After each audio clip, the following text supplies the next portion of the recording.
Good evening. I'm going to call the July 11th, 2023 Finance Meeting to order. I am present, Councilmember Brennan, Councilmember McPartlin, Councilmember Moskowitz, Town Attorney Finnan, Town Comptroller Greenwood, Assistant to the Comptroller Janet Wynn. We also have Eric Amberger, Seth Goldstein, Chief Koshin, Diane Percy, Lori Peretti, Laura Robertson, Ray Smith, Matt Yetto, joining us from the Gazette, Ted Remsnyder, and Councilmember De La Rada will be here shortly.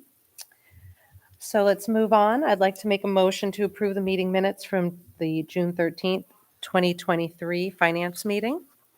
I will second that motion. Thank you. Do I have a second? Oh, I'm sorry. Are there any changes to those minutes? Seeing none, all those in favor signify by saying aye. Aye. Any opposed? Okay, those minutes are approved. Moving on to items for action. Okay, the first, actually two items on, I'll let Eric speak to. It's to certify the current base proportions and the adjusted base proportions.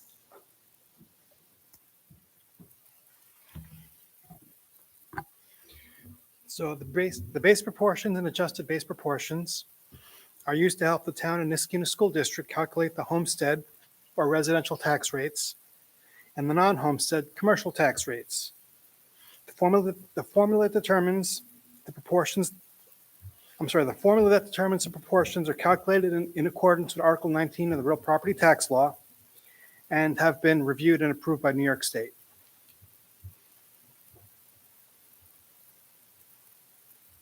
Any questions? Okay. Okay, thank you very much. Item C, I actually received the second quote this morning, so it's no longer tentative. It will be a resolution to authorize the Niskuna Girls Softball Club to purchase and install shade covers for the dugouts at River Road Park. They've got shade covers on a couple of the fields, but the one main field does not currently have them. They have temporarily put tarps in place, so they are looking to put shade covers over. That's basically like a metal mesh material, and then on top of that will be a cloth material that's taken off in the fall and put back on in the spring. So. The next item is a resolution to authorize the supervisor to sign the CSEA Water and Sewer Collective Bargaining Agreement. We got the full contract sent over this morning, fully written out. So we'll review that between now and the board meeting, but at initial glance, it looks good. Discussion regarding certain budgetary modifications. So far, those look like they'll be minimal this month. We don't have a lot that we're seeing yet. The next item was a discussion about providing tablets for the use of the various town boards instead of having printed agendas and material. As everybody on the board is aware, but everybody in the public may not be, before each of the meetings, we do email out, in addition to the agendas, all the backup materials for all the board members and the department heads to review beforehand. And most people do that on their computers, but then when we come to these meetings, we print out a lot of paper. We'd like to try to be a little more environmentally friendly and budget friendly by not printing out quite as much as we are. So we're starting to investigate how many like iPad type devices we would need to have for the board and for the other boards that meet, planning board, zoning, et cetera, to be able to use those and hopefully maybe save a few trees. So we'll be working with Seth on that. We're still going to need to be printing them for the public when they We come in. will, but we'll try to then just keep it only the actual listed agenda, not all the backup as much. And just since that's posted on the website, if people have particular questions that they have interest in, they'll be able to print that themselves or bring their own device if they'd like to.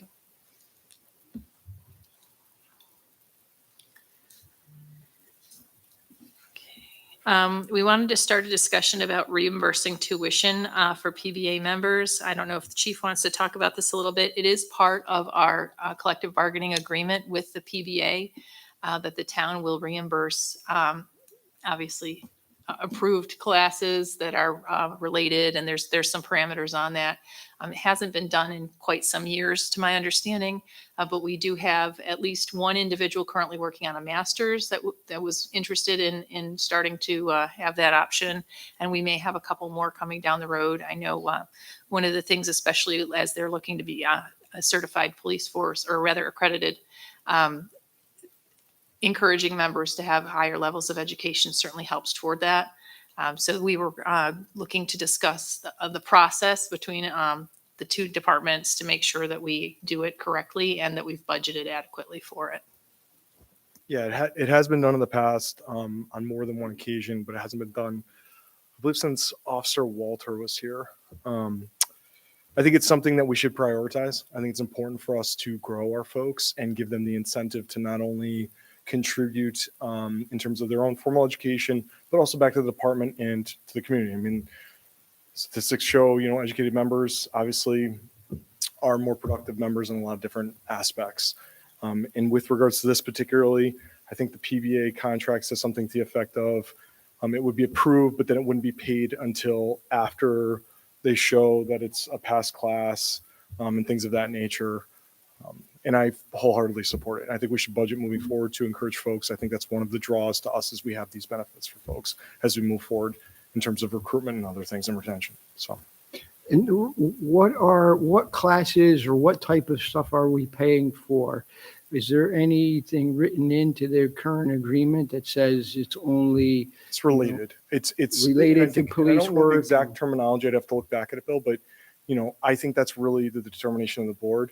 Some of the things that we're talking about with regards to this current member are based upon psychology, peer support, counseling, mental health aspects, which obviously I think if you would ask me maybe 15 years ago, maybe we would have had a different discussion, but I think we all realize how important those things are now, especially in policing. So that's more the board's determination, I believe, as to what is relevant and what not, and to kind of hash that out to decide what those parameters are, because it's not explicit. It kind of says relevant to law enforcement in their career. Right, I think we should get some sort of parameters, right? As you said, it's not cut and dry. Yeah. It's a little vague right now. It'd be good to have that. We have, as you know, reimbursed officers in the past for education, for classes that they've taken and stuff like that. And at that point, it was really just but it was already approved, right? So when it got to the board, it was really a formality at that point because it was already written down and we knew what we were doing. But I mean, to your point, obviously, the mental health aspect I think is important, but what if somebody wanted to take a second language, right? I don't know that we've ever necessarily thought of that as potentially a law enforcement aspect, but I do, right? I think that's incredibly important. I think that's a valuable thing. So I think we need to broaden the horizon with regards to what we would consider as a part of that. Doesn't the agreement require that they get pre-approval? Yes. So my recommendation would be if they're going to get pre-approval, then we can discuss it in the police and public safety meeting. And then that could be a recommendation coming from the police and public safety meeting, if everybody's okay with that. Yeah. Works for me. Fantastic. Tuition's a pretty broad word, which is good that the board can kind of chisel that down and figure out what we want to do and include in it. Okay.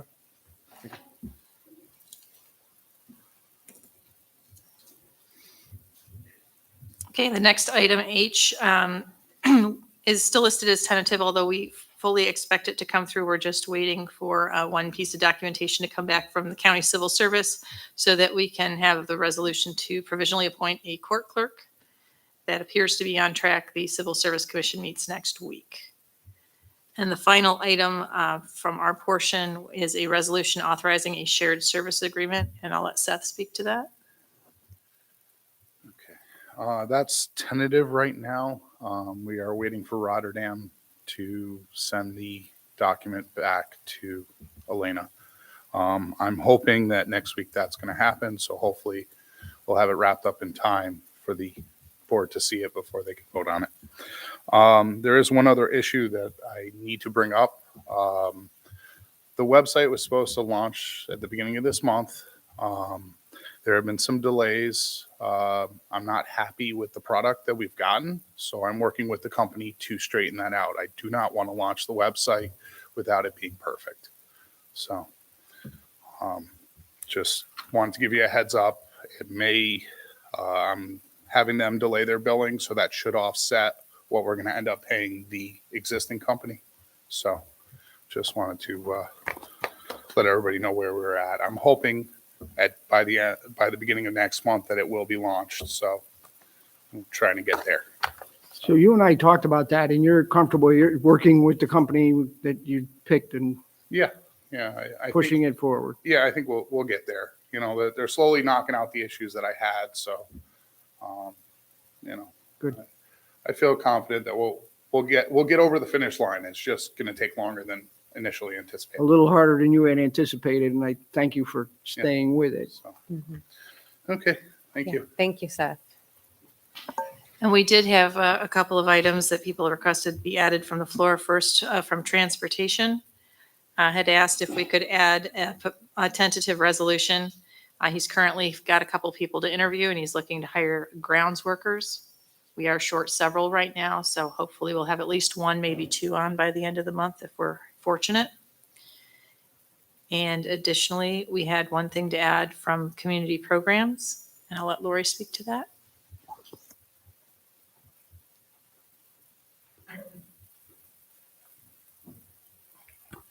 I just needed to add that we received a portion of the grant that we had applied for from the Niskuna Community Foundation. We had applied for $10,000 for the AEDs and the covers for 5 of our parks. We received $5,000, which we are thrilled about, but that leaves us with a little bit of a deficit as to how we are going to handle. I would love to see if we could find a way to cover for the rest of them. So I don't know if this is a discussion we could start. If it's something we could do this year, budget for next year. But as of now, we could probably only purchase 2 AEDs out of the 5.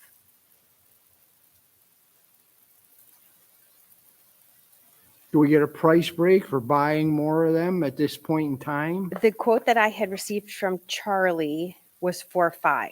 So, and that in total for the 5 defibrillators, the license, which is software, plus the wall-mounted cases for all 5, in total came to $14,368, and we received 5. So I just hope that maybe we could start a conversation or figure out how we could maybe tackle this.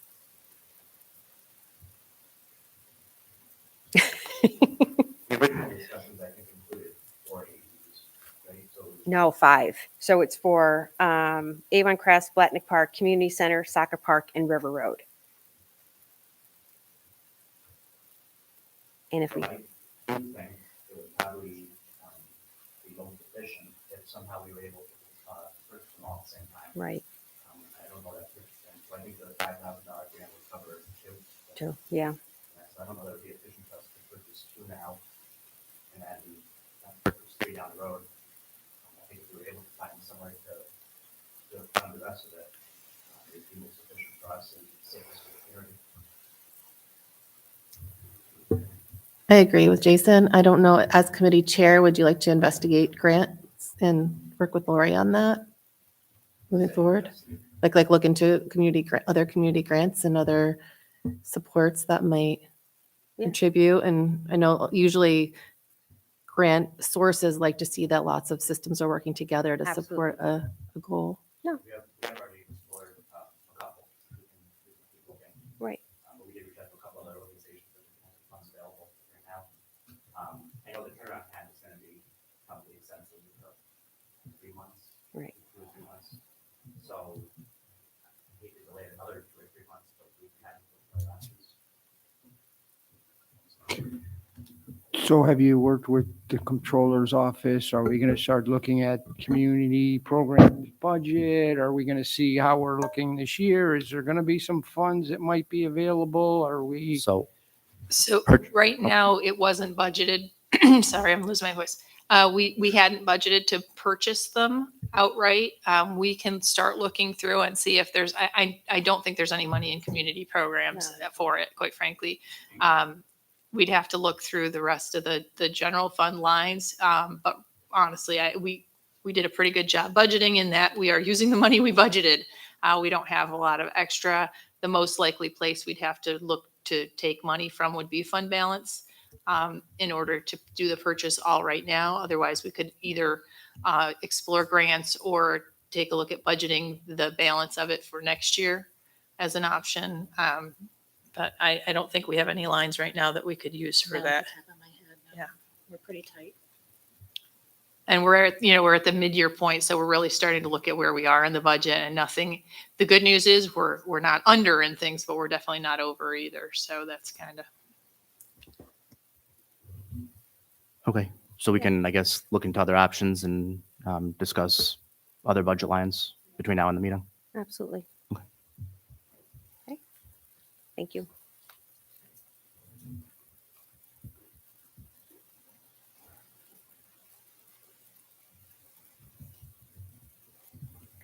Are there any other items from the floor?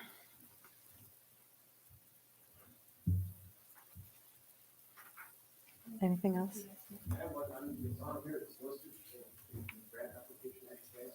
Yes. Okay, nothing from public work or public safety. We have public works.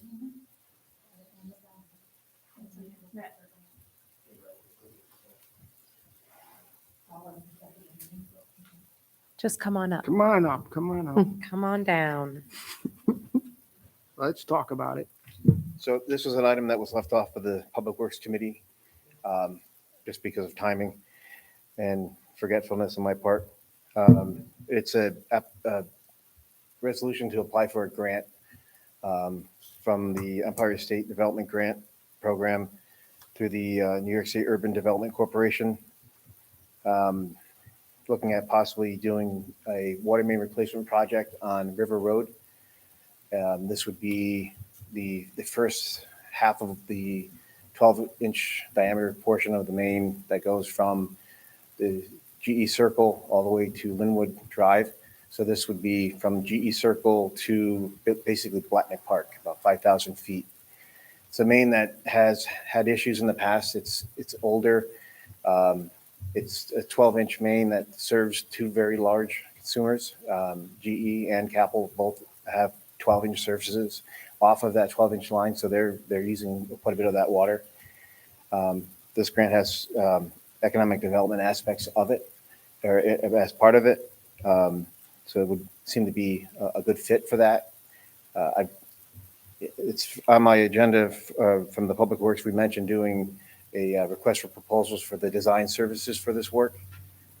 We're doing that regardless of whether or not we get the grant, because we want to get that. This is one of my long-term plans. There's several mains in the town that we would like to work on over time. And if we get the design going, that opens up more doors for future funding and also just for planning purposes. So it would be 5,000 feet. That's a rough estimate is about $2.5 million for the overall project.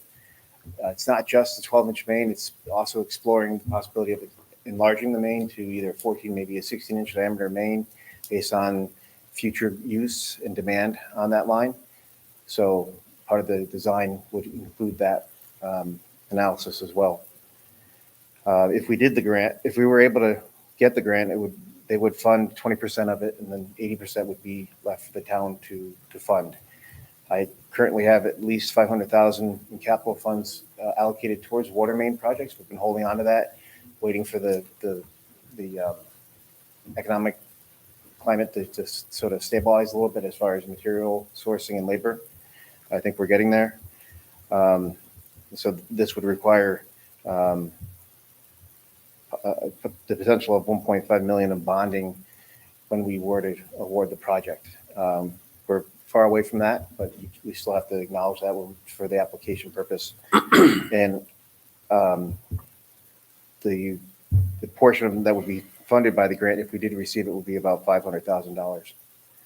So it's part of the overall plan to replace mains that are getting near their end of their useful life, ones that have a large impact on the community and also the economy when they do have issues. And also just anytime we have an issue on River Road, the traffic is a large problem. So this would be towards that goal of improving the reliability of the system. Any questions? This related to number F on Public Works. Yes, that's the, Okay. just the design portion of it, which we're going to do anyway, Okay, because we need to start getting the design plans in so we for planning purposes. so it'd be a little overlap there, but not much probably. I think the overall cost that is part of that Okay, includes that. Engineering typically is a pretty small portion of a project. But I can use the existing money that I already have bonded for water main to do that design work. So we discussed that at the committee level. We thought it'd be that prudent to do the design work for the entire project, right? All the way down the road, as Matt spoke about, rather than try to piecemeal it together. And that was his recommendation. So the committee felt that was a smart thing to do at this point in time. And then he said, as he has said, try to look for grant money to, offset the cost of replacing that line. It's a lot easier to get money when you have a design ready to go. So that's, even if we don't get this grant, it would be useful for the future. The reality is we have infrastructure upgrades in town related to water and sewer. And we have water mains that need to be replaced. We have water towers that need to be repainted. And, as a community, we have to start really thinking about how we want to invest in our infrastructure. I mean, as you can see, every year we have major storms in the United States and in New York State in particular. And, we have to start taking a hard look at our infrastructure upgrades and the needs we have. So I've been pushing Matt to really look at these, and I'm going to push us to think about making hard decisions in the future, especially in the upcoming budgeting season, because these projects have been left, they haven't been addressed, particularly the water towers. They are long overdue, and they are going to need to be addressed, for our water source and for infrastructure, for economic development reasons. So our grant writer is working with Matt and myself on this grant to, seek this funding. But we're going to need to have ongoing conversations because we need to start making investments in our infrastructure, in our parks, in our facilities, and we need to start having these conversations. We have invested a lot. We have bonded a lot of money. Yeah, we as you have. know, we have. And Yeah. I think to your point, Mhm. continuing to look at that and be conscious of, we're in better shape than a lot of municipalities. So we have upgraded Yeah. and bonded and spent money on things, but we have to continue to do it and probably at a greater level than we have in the past. this isn't glamorous stuff, Jenny. No, it isn't, but Although water towers, I think a town was on a very popular TV show not too long ago with the water towers, so. yeah, couldn't we Might got not them be- for copyright or something, John? Might And, not be a they bad could've paid idea. to have it painted for us. That's what we needed. Okay, are there any other questions about that? Okay, Thank you. thanks, Matt. All right, are there any other items that need to be added from the floor? Not that I'm aware. I will just say, though, the next Finance Committee meeting will be August the 8th. Thank you. Okay, so that's all we have for tonight's finance agenda. I'll take a motion to adjourn. Motion to adjourn. Thank you. Do I have a second? Second? All those in favor signify by saying aye. Aye. Any opposed? Okay, we're adjourned and we will move into our agenda meeting next.